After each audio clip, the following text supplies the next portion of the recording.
Assalamualaikum warahmatullahi wabarakatuh Teh Ana. Bismillah, saya mau coba jawab yang pertanyaan ini. Pertanyaan bagus sekali.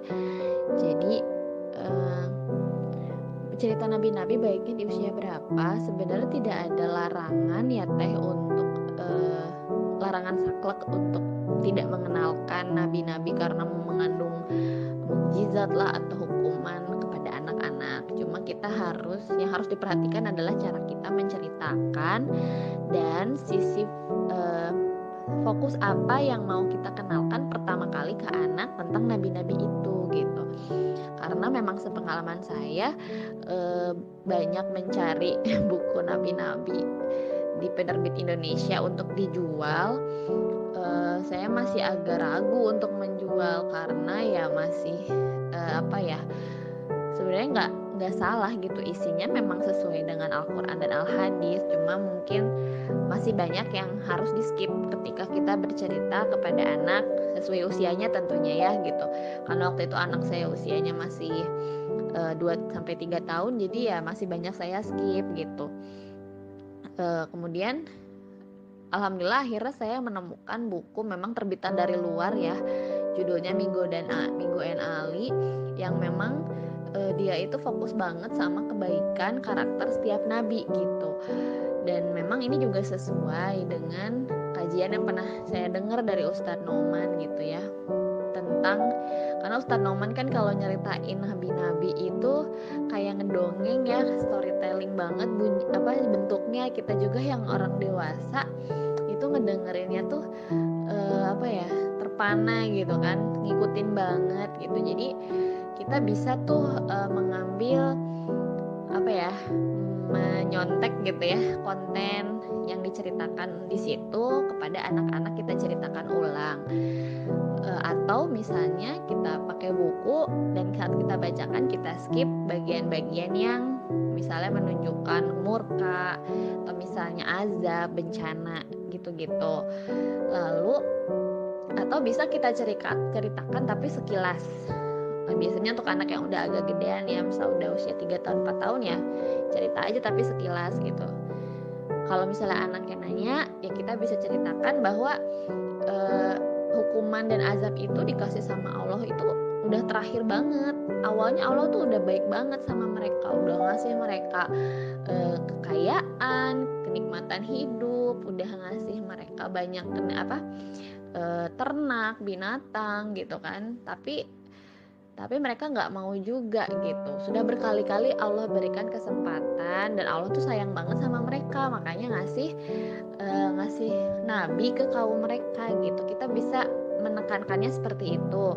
Ustadz Noman juga berpesan bahwa kita lebih baik mengenalkan karakter dan kekuatan karakter yang baik dari setiap nabi. Misalnya Nabi Adam itu cerdas banget loh nak, karena beliau bisa mengingat semua nama-nama benda yang Allah ajarkan kepada beliau.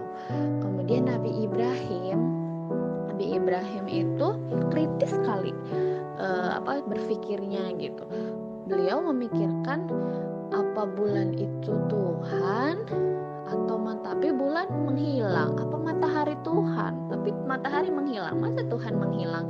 Nah itu bisa kita tekankan ke anak. Atau kelebihan yang lainnya, Nabi Ayub itu sabar, Nabi Yusuf itu pandai mengelola kerajaan gitu kan, mengelola kekayaan kerajaan. Memang kitanya jadi harus belajar dulu gitu, harus banyak ngaji dulu sih PR-nya di situ. Jadi sebenarnya nggak apa-apa kita kenalkan, tapi kita highlight, kita tekankan banget yang tentang kebaikan karakter setiap nabi gitu ya. Kemudian masalah mukjizat, sebenarnya mukjizat itu kan masuknya ke fantasi ya. Tapi kalau saya sih pengalaman ngejelasin mukjizatnya itu karena waktu itu pertama kali bacain anak usia 3 tahun, dia udah mulai agak kenal konsep superhero. Saya saya sebut nabi-nabi itu punya kekuatan super gitu, punya super power. Nabi Ibrahim kekuatannya adalah tidak bisa dibakar oleh api jadi dingin di badannya, keren banget kan gitu.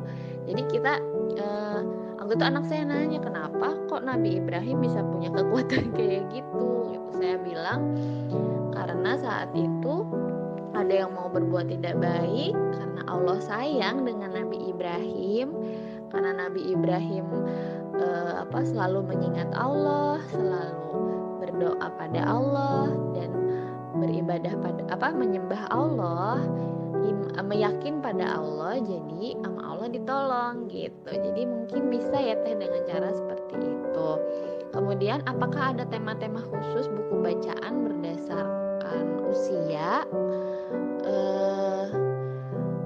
Kalau yang tadi saya bilang, kalau misalnya pernah membaca, temanya lebih ke diri sendiri, keluarga.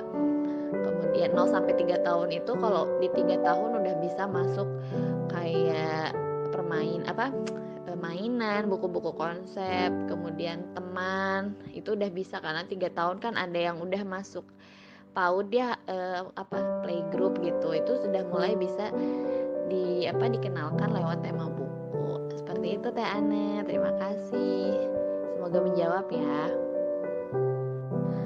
Bismillahirrahmanirrahim. Selamat malam Mbak Ajeng dan semuanya.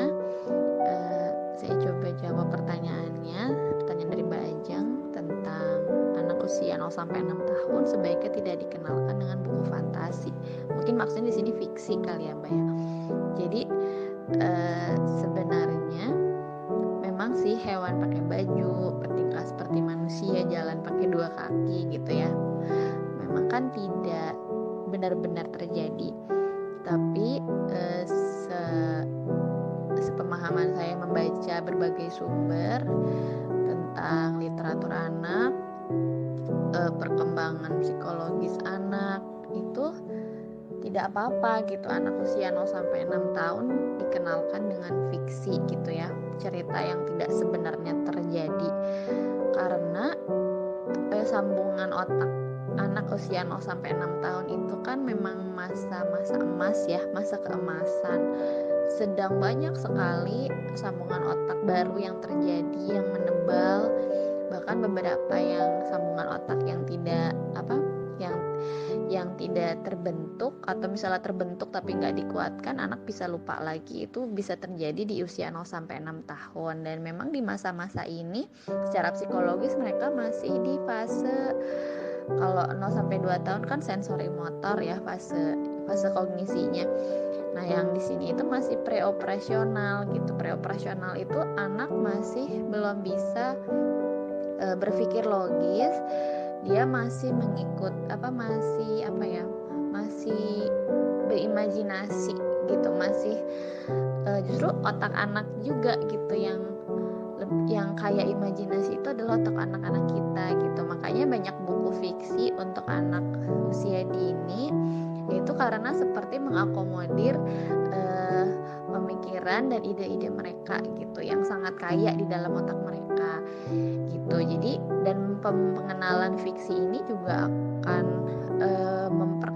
selain memperkaya kosakata, itu juga akan memberikan referensi bagi mereka untuk bersikap kepada orang lain, bersikap kepada lingkungannya gitu ya. Dan ini kan 0 sampai 6 tahun, kalau udah 3 tahun ke atas itu mereka sudah berinteraksi sosial dengan teman-teman, sudah mengenal emosi negatif, sudah mengenal empati gitu ya. Mereka sudah maksudnya sudah bisa mengenal itu semua, dan semua itu banyak diberikan oleh karya fiksi gitu ya. Jadi menurut saya nggak apa-apa. Nah, kalau misalnya fantasi ini, nah memang kalau saya sih, kalau fantasi dibuat sepemahaman saya, fantasi itu untuk hal-hal yang magic ya, kayak misalnya naik sapu terbang, atau misalnya sihir yang kayak gitu, kayak Harry Potter gitu. Itu buat saya itu fantasi.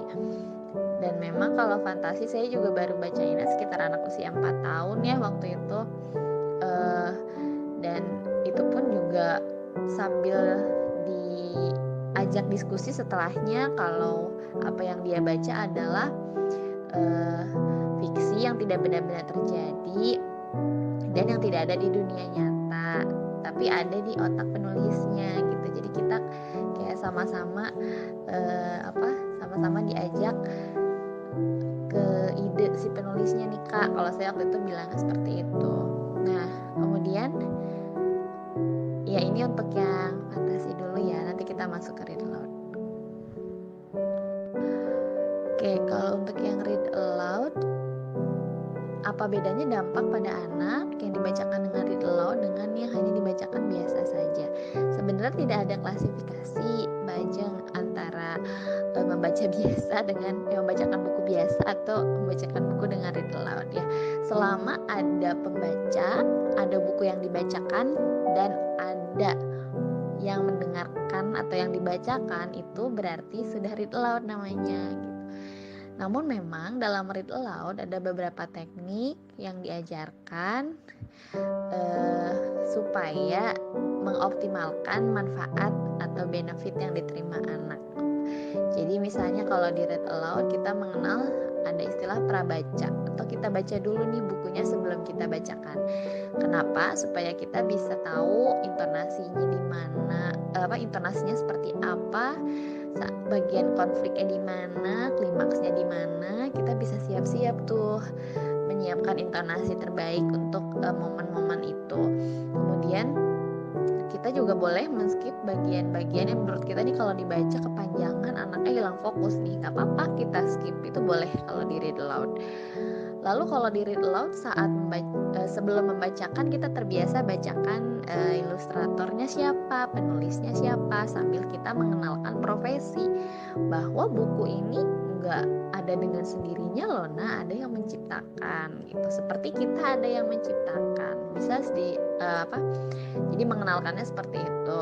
Kemudian saat read aloud juga kita disarankan untuk menunjuk kata, karena dalam read aloud kita membacakan cerita tidak hanya untuk kesenangan dan tidak hanya untuk menanamkan nilai moral tertentu ya, value tertentu, tapi kita juga mau menstimulasi perkembangan literasinya.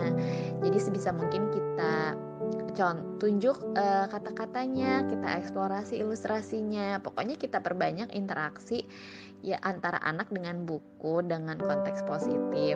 Kemudian setelahnya, nah ini yang membedakan juga, setelah read aloud kita disarankan untuk memberikan pertanyaan yang bisa memancing diskusi dengan anak.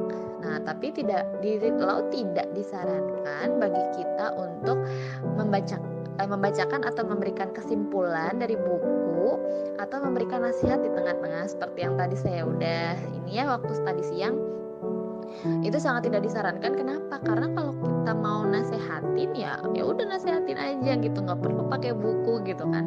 Justru kita tuh menggunakan media buku untuk menanamkan value supaya anak itu belajar sendiri gitu dari kisah yang dialami si karakternya, dari cerita di dalam buku, tanpa harus kita tambahin lagi gitu ya.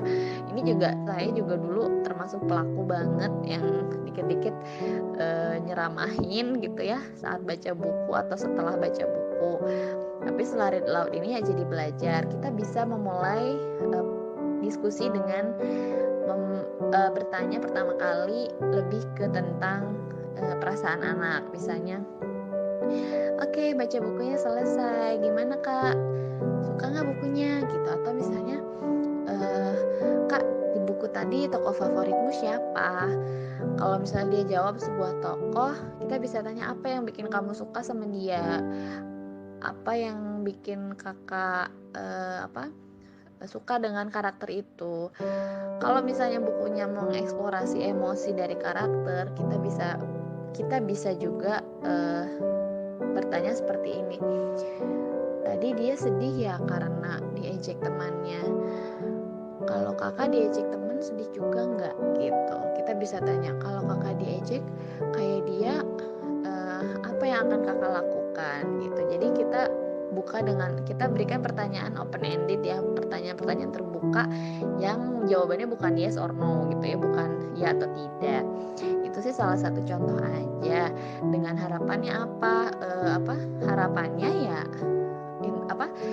anak itu baca buku ya benar-benar seneng gitu, tanpa harus baca buku sesi ceramah mamah nih gitu, jangan sampai kayak gitu. Jadi asosiasinya tuh baca buku menyenangkan seperti itu. gitu. Kemudian apakah Read Aloud akan mengadakan training lagi? Insya Allah nanti kalau misalnya ada, biasanya para para teman-teman trainer Read Aloud tuh biasanya saling menginfokan ya kalau misalnya ada training lagi, baik itu di Instagram atau di Facebook atau di WhatsApp. Tapi kalau di grup ini juga banyak yang bisa ditanya tentang Read Aloud. Ada Mbak Angestia, ada Mbak Yulia Latifah. Itu bisa banget di di follow. Kemudian ada Mbak Haya Amalia kalau di Instagram gitu ya. Nanti insya Allah saya coba tulisin di sini siapa aja yang suka sharing tentang Read Aloud. Demikian Mbak Ajeng, semoga kita bisa cepet-cepet ketemu lagi ya di training online Read Aloud ya. Terima kasih.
sih cara bacain buku seperti ini yang mana ada 3 bahasa ya? Nah sebenarnya kan buku ini menurut saya ini masuknya tipe buku konsep yang tidak ada alur ceritanya dan memang menjelaskan konsep alfabet hijaiyah ya, maksudnya konsep huruf hijaiyah, konsep hewan, warna, dan kata-kata dalam 3 bahasa. Jadi kalau saya biasanya bacainnya, saya baca dulu ceritanya. Lihat ada kelinci, bunga, daun, awan, dan matahari di taman. Kelinci memiliki gigi yang kuat dan dapat mengunyah dengan cepat. Gimana ngunyahnya? Nom nom nom nom nom gitu. Lihat dia makan apa ini? Iya, makan wortel. Kamu juga suka wortel kan?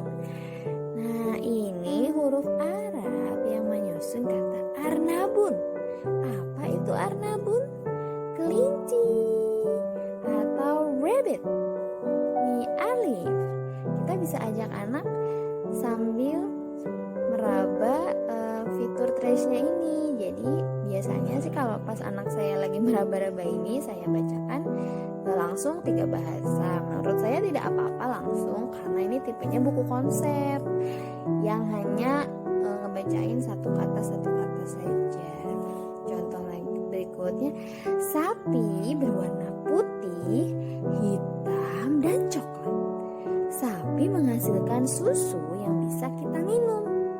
Kalau suara sapi seperti apa, Nak? Betul. Gitu suara sapi nih. Ini susunya.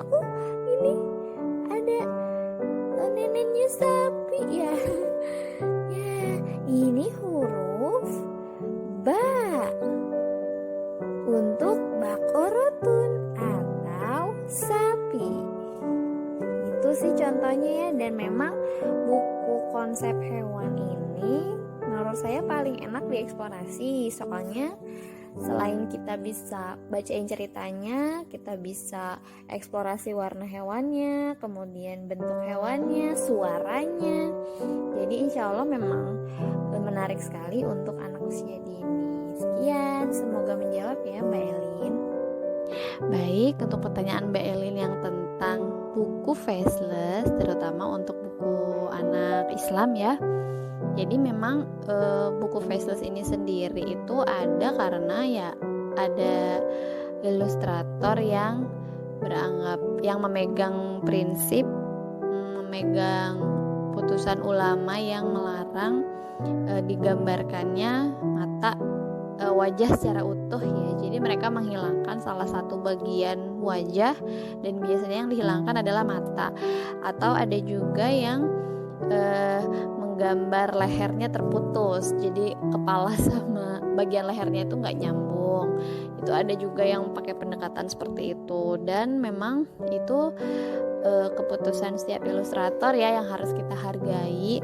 Dan kalau kita memang suka ceritanya dan suka suka bukunya, ya kita mau nggak mau ya harus menggunakan buku yang seperti itu. Nah sebenarnya ada juga penulis buku atau ilustrator yang berpegangnya pada paham yang lain, pendapat lain dari ulama bahwa tidak apa-apa menggambar wajah full ya jika untuk kepentingan pendidikan, terutama untuk pendidikan anak-anak. Jadi memang ada 2 pendapat, ada yang akhirnya mengambil faceless aja deh biar aman, itu ada. Nah gimana jelasinnya ke anak? Kalau saya sendiri memang di awal itu anak saya sempat nanya, Bun kenapa kok ini nggak ada matanya? Lalu saya jawab aja apa adanya. Iya nak, kalau di Islam ada 2 pendapat. Ada 2 pendapat ulama tentang gambar berwajah. Ada yang membolehkan digambar utuh wajah semuanya, ada yang melarang. Dua-duanya benar karena pendapat ulama yang tentunya lebih pintar dari kita. Jadi terus kenapa yang ini ada matanya yang ini nggak ada. Nah itu karena penulis dan yang nulis bukunya dan yang gambarnya beda orang. Kalau orang yang ini dia meyakini pendapat ulama yang membolehkan. Kalau yang ini dia meyakini pendapat ulama yang melarang. Itu sebenarnya saya merasa penjelasan itu cukup berat ya sebenarnya untuk anak kecil. Tapi saya juga agak surprise ya kalau ternyata dia ya udah dia kayak ngeiyahin, terus dia juga kayak nerima dan cukup tahu gitu ya, mungkin cukup tahu aja deh gitu.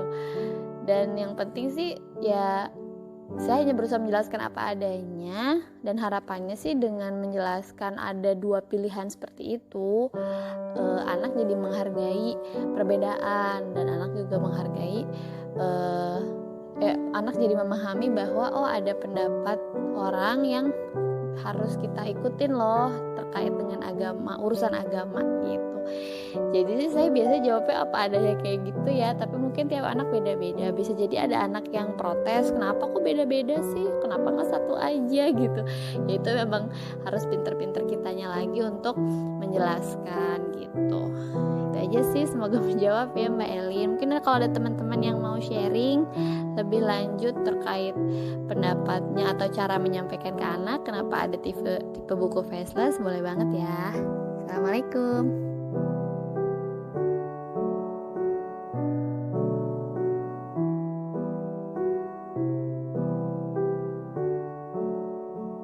The Boy and the Book. Anak laki-laki dan sebuah buku, karya David Michael Slater, ilustrasi oleh Bob Color. Wah, kita lihat. Ini Praba ya, kita kasih nama Praba. Ini Bunda. Suatu hari, seorang Praba sedang berkunjung ke perpustakaan bersama Bunda. Saat Bunda sedang memilih buku, Praba mendekati rak buku di dekatnya. Tapi lihat ekspresi para buku. Ekspresinya apa? Terkejut. Bahkan ada yang lari ketakutan. Kenapa ya para buku ini seperti takut melihat Praba? Saat Bunda asyik membaca buku, Praba akhirnya memilih buku berwarna biru. Teman-teman si buku biru terlihat panik, bahkan ada yang lari ketakutan. Dan si buku biru juga kaget. Dia mulai tegang karena dipilih oleh Praba. Praba membawa si buku biru ke arah meja perpustakaan. Si buku biru terlihat kesakitan dan teman-teman buku yang lain hanya bisa melihat dari belakang dengan cemas. Lalu Praba mulai membaca si buku biru. Praba membaca buku biru itu sambil tidur. Tapi Praba tidak paham dengan isi buku ini. Apa ya? Praba mulai bosan dan akhirnya menyobek halaman si buku biru. Lalu buku birunya dijungkir balikan ya nak. Lalu diapain ini? Dilipat, betul. Sesekali dia balik bukunya, dia sobek, dia remas sampai dia lempar ke udara. Aduh, si buku biru terlihat kesakitan.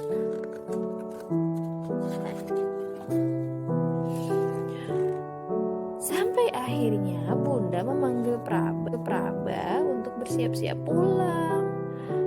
Dan lihat, si buku biru terlihat lemas dan babak belur ya. Praba pun mengikuti Bunda untuk pulang ke rumah. Lalu dia melempar begitu saja si buku biru. Kasihan sekali buku birunya ya. Teman-teman buku biru mulai mendekatinya dengan rasa iba. Bahkan ada yang sedih melihat kondisi buku biru. Buku biru terkapar dan meminta bantuan pada teman-temannya. Tolong aku. Akhirnya teman-temannya yang baik membawa alat-alat untuk menyembuhkan atau mengobati si buku biru. Ada yang bawa lem, ada yang bawa potongan kertas buku biru, ada yang bawa selotip. Wah, mereka baik sekali ya. Lalu ada yang membantu buku biru untuk berdiri.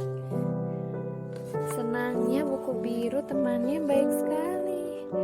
Hari berikutnya Bunda datang lagi bersama Praba ke perpustakaan, dan buku-buku mulai panik dan saling mengingatkan.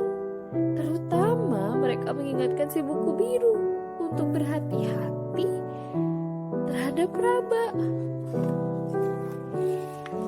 Praba mulai mencari-cari buku biru kesukaannya di setiap rak perpustakaan. Mana ya? Tapi buku biru berusaha sembunyi. Aku tahu kamu di mana, buku biru, kata Praba. Kamu tidak bisa lari. Ya, aku mendapatkanmu. Ketangkep. Buku biru mulai tegang. Aduh, aku dipilih lagi. Praba mulai melempar lagi buku biru, mulai merobek lagi, dan mulai membacanya. Bahkan kali ini Praba menginjak si buku biru. Praba membawa buku biru ke dekat rak perpustakaan. Teman-teman buku biru melihat dari atas dengan cemas ya. Mereka mengkhawatirkan keselamatan si buku biru. Lalu, kira-kira mereka mau ngapain nih, Nak? Lihat, mereka pegang apa ini? Mereka pegang tali. Tali dari tulisan Reading is Fun. Kira-kira mereka mau apa ya, Nak ya?